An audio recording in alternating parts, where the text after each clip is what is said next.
isn't that stunning? A Spyderco Pingo, co-designed by Jens Anso.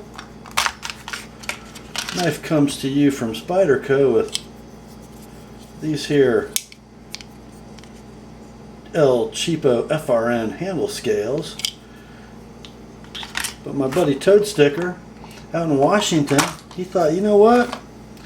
If it's got Jens Anso's name on it, maybe it ought to have scales with an Anso pattern. So fledgling pimper Toadstkr made some beautiful, I think this is actually black and tan and orange layered G10 with an Anso pattern, scales for this knife, and then he donated it to my 5,000 subscriber giveaway. So some lucky viewer of this channel is going to get his hands on this knife. Pretty cool. Let's talk about what it is, why it is, and where it comes from. As I said, co-designed by Jens Anso and Jesper, I'm going to butcher this name, Voxness, and it's made to conform with Danish folding knife laws. So I guess got to be under 2.5 inches, can't be one hand opened, and may not have a locking mechanism. It is made in Italy. Don't know if Fox Cutlery makes this or Lion Steel, or for sure who does. Maybe one of you guys who knows more about that than I do can weigh in the comments and tell us. The blade length is 2.35 inches, and it's fashioned of Bowler N690 steel. Excellent EDC steel, easy enough to sharpen, holds a great edge, super corrosion resistant, takes a fine edge.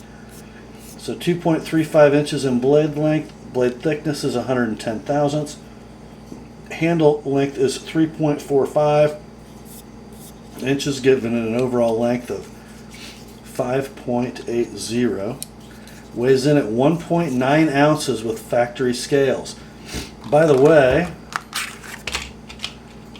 the knife does come with the much loved, not necessarily by me, Spyderco wire clip for deep carry that mounts either left or right hand tip up with the factory scales. But Rick thought, Toadstkr did, this knife would just be better in pocket.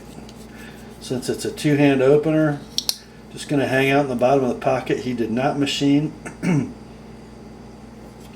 slots for the clip on this pimp job. What do you think about this blade style, guys? Kind of a modified sheep's foot. Really lends itself to a saber grip and some strong pushing. Not bad in a draw cut grip, but you sort of search for it. And as well in the hammer grip. It really likes to be in a saber grip, either back here on the handle, or there is some jimping down here in the index finger area. If you want to choke up a little, you can do that.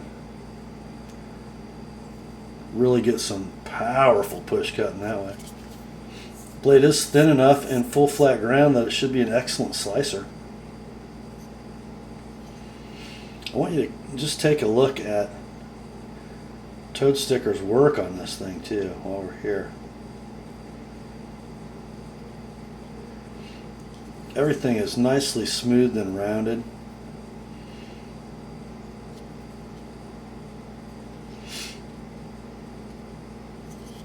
That Anso pattern just gives a little extra grip,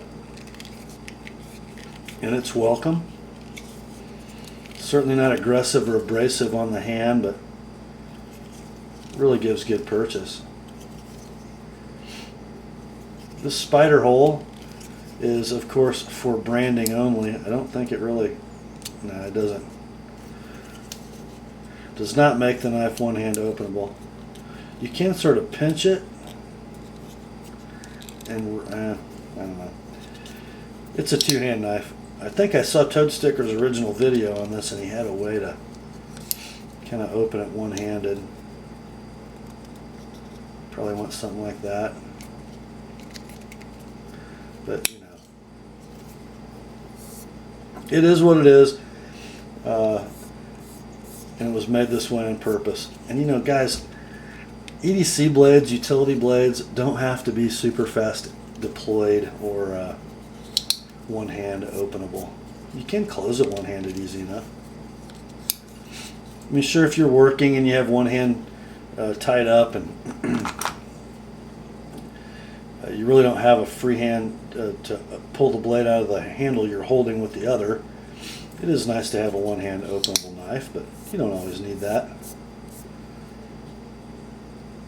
And how cool is that with that tiger stripe layered G10 scale?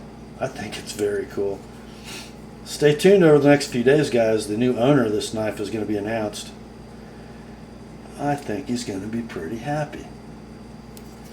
Shall we see how well Toadstkr did sharpening? We'll start with some sort of copy paper weight paper. I'm not going to have any trouble with that. Smooth and silent going through.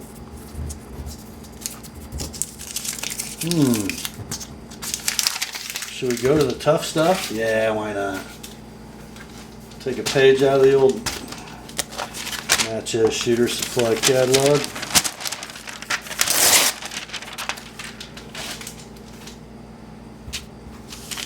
Just from my Murray Carter fingertip test, I think it's going to do okay. Oh, got a little catch. There, look. Pretty doggone good.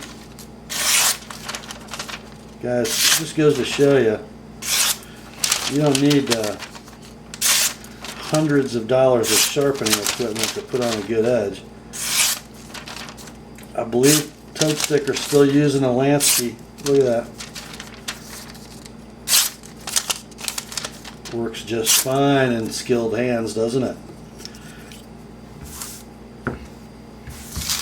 So somebody's going to get a really sharp and really cool knife in the next week or two. Just thought you guys would like to see it before it goes off to be with its new owner. Hope you're having a great evening. Grace to you and peace, my friends, from God our Father and the Lord Jesus Christ. And remember, the Word and Toadstkr's Pingo are sharp.